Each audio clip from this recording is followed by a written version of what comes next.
If you didn't have our military equipment, this war would have been over in 2 weeks. In 3 days, I heard it from Putin. In 3 days. This is something maybe new. less.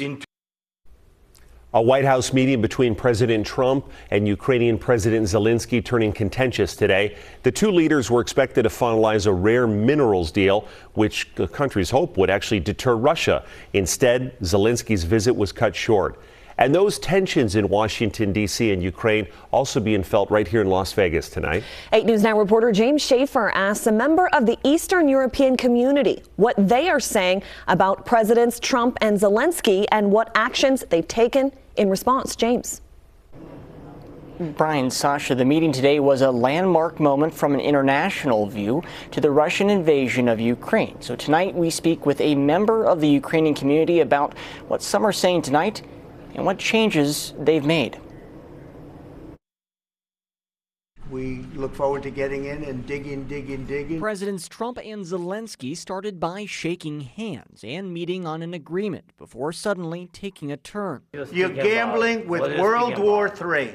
And what you're doing is very disrespectful to the country, this country. We are worried naturally of that peacemaking process is not near as we hoped for this before this morning. Nadiya Frolova, owner of the Slavic Executive Center, said the meeting is a talker for her Ukrainian family and friends watching in Las Vegas. This on top of a 2-year conflict which has forced a name change for the family business, taking out the word Russian after several threats. They didn't know that I'm actually Ukrainian, but they were saying you're not welcome here, get out of here.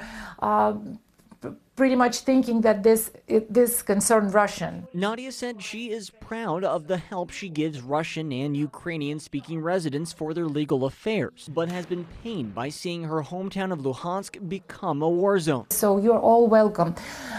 But I would like to see, and many people that I know would like to see, of course, Russian troops getting out from Ukrainian territory. Nadiya says the clash in the Oval Office just didn't need to happen. It's just going to take more time for this war to continue, so this is not good. And people like my friends and family, of course, they're just like...